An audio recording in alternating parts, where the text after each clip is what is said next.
Hey guys, feels like it's been quite a while since I did one of these. So here's where we're at. I finished that coat of, oh, something like got a little piece of dirt in there. Kind of turns into a maraca. Even the scroll here, but you can see what the wood used to look like right there. So this is our base yellow coat, okay? Now, here's the situation.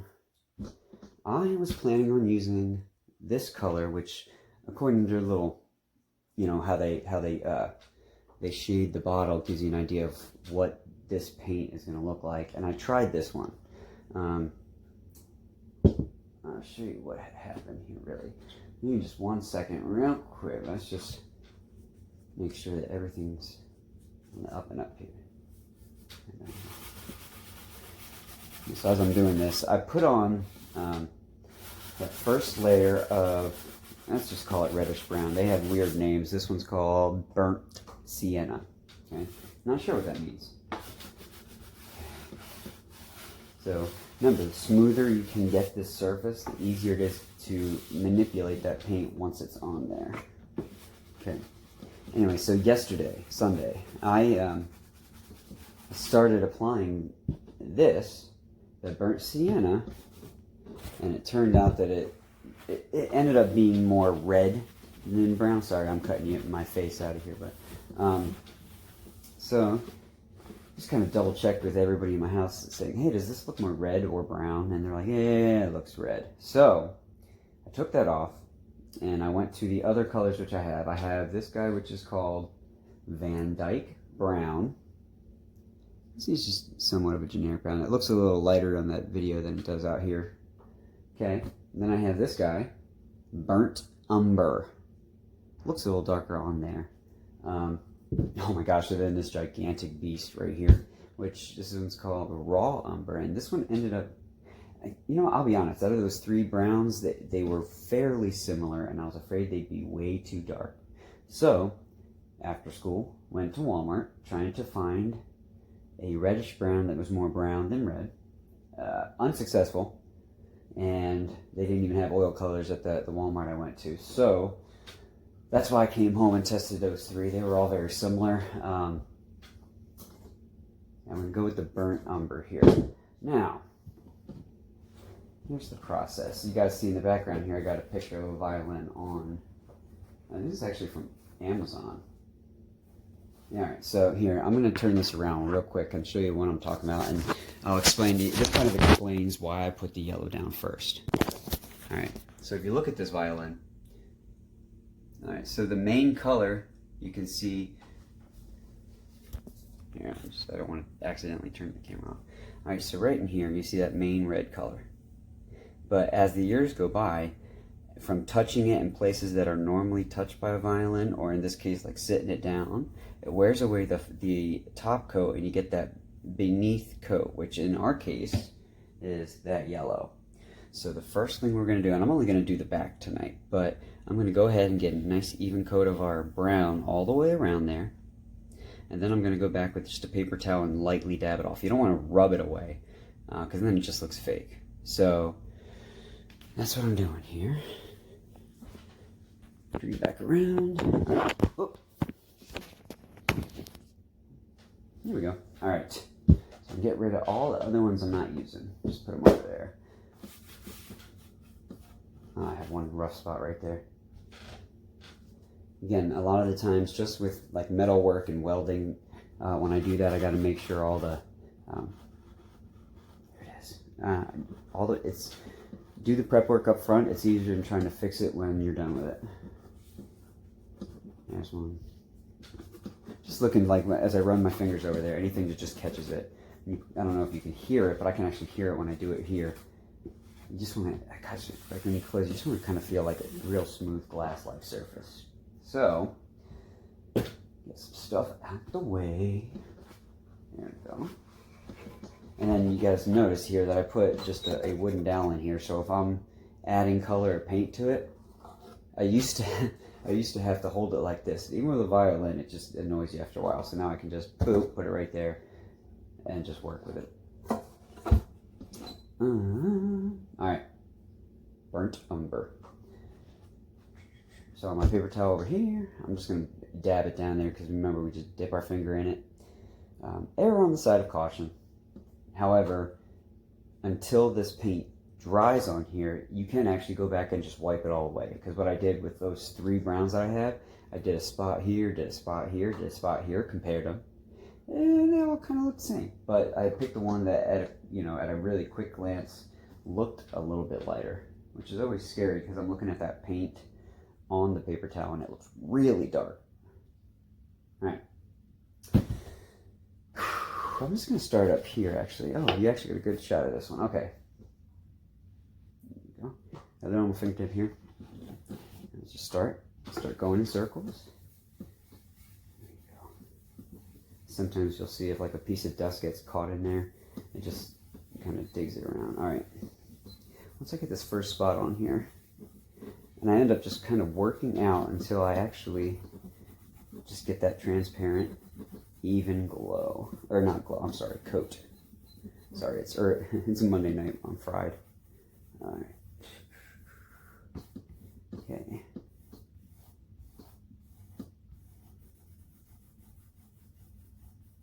Okay. Now also then what I want to do, I really have deja vu, like I've said this part before, but it's important. Once I get it on there, I don't want to leave those circle swirl motions. So once I get the color evenly spread, there we go. I'll even work it out a little bit more. Okay. All right, once I get that, I'll just go back again. Circles, just turn it even. Okay. All right. So then once I do that, I'll come back up here. Sorry. I'm just going to do like light up and down motions because it just takes whatever swirls out. And you know what, I'll be honest with you, those swirls probably come out once I clear coat over top of it. Just peace of mind. If you see circle swirls when you look at it, they're going to know that you just didn't put it in time. All right. The cool thing, because it's such a transparent thin coat, it does come out looking lighter than I expected. I just got to make sure if I want to do a couple of coats really thin, because I don't want to get too dark. The less transparent you get, the less you actually see those wood. All right, ready?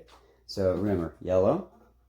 Now we have this first coat. You can still see a lot of the yellow through that, which means we're probably going to put in another coat. So I'm going to go ahead and put this whole layer on, and then I'll meet back up with you. All right, so we're back. So I just finished getting this base coat on, kind of chasing around like the dark spots, trying to make it as even as possible. And there's one I had trouble getting to, but then I realized, oh, it's going to be in one of those little yellow areas, and I'm going to wipe it away anyway. So, all right, here we go. Ready? Yellow. First coat of brown's really light and really thin. First coat of brown. You still see that yellow through there. It's pretty transparent. What I'm going to do now is go back. Now, I'm going to try to spin this around without getting my brown fingerprint here on. So we're on the back, which is this guy right here. You see down at the big base, it's worn away, because that's where shoulder rest is going to go. Now, do you see right here up the middle, you see how it goes back to that normal color? It's somewhat not realistic, because typically the first thing that touches, because this is a big belly here at the bottom, is that yellow is going to start down here, wide out there, and it's going to work straight up through, okay? And then up top, you see those are pretty normal here, so I'm going to try to mimic those up top there, nice and light. That's where when you grab that top with your hand, that's where it's going to rub away. So here we go. Flip it. All right. So, this is one of those fickle things. You just go until you start slowly until you start seeing what you want. In worst case scenario, if you take off too much, you just add some back in there. So I think I'm going to start by just going straight down the middle from about here to here, just nice light dabs. There we go. Yeah, see this part, rather than just wiping it away, this part takes a little bit more time, but it's going to end up looking a little bit more natural. And it's what I'm seeing here is the contrast doesn't look as noticeable, but it will with the more brown that we put on there.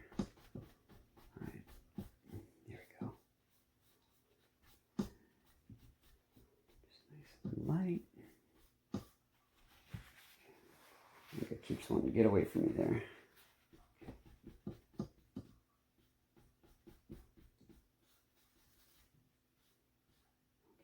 Now, down here at the bottom, I'm going to try to flare it out a little bit and work my way around this base part. Now remember, if I do kind of get the edges farther than what I want, you know, after the clear coat, I'm going to be adding more brown, so I can actually kind of use that to kind of even that out.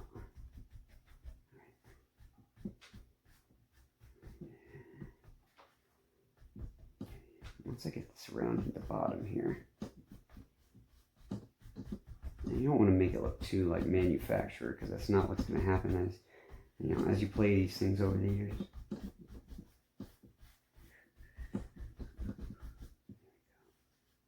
Nice and light. Then I'll try to connect that guy. Yeah, and this one's going to look a little bit more drastic than it does as far as like the surface area of the yellow. Because they're going to start slowly as I do more layers move into, so it's kind of like a, you know, a transition. Okay, and then up here, because they do kind of, they're not going to put it right here in the center, but dab off this. Talking about like right on the edges too. What I can do is just wipe there, but then dab to get the edge of it. There we go. Over here. Probably going to leave the bottom of this heel part here yellow, because it's, again, a part that's going to come into contact with stuff. And this is kind of fun, and when you realize that no two violins are going to have that same pattern, so it's really hard to duplicate what you're doing exactly. Okay, right there. Work our way out. There we go.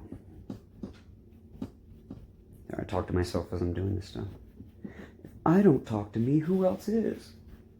Sorry, that was an awful joke. Alright.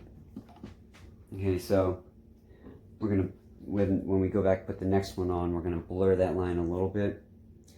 Alright, so right here you can see, in the very least, you can see back here where it wore away through the brown, and then straight up the middle here, and then in these two spots where you would normally grab it with your hand there. So I'm going to go clear coat this, and then tomorrow I'm going to, you know, I'm probably going to stick to the back and do it again until I get that right, and then I'll switch over to the front.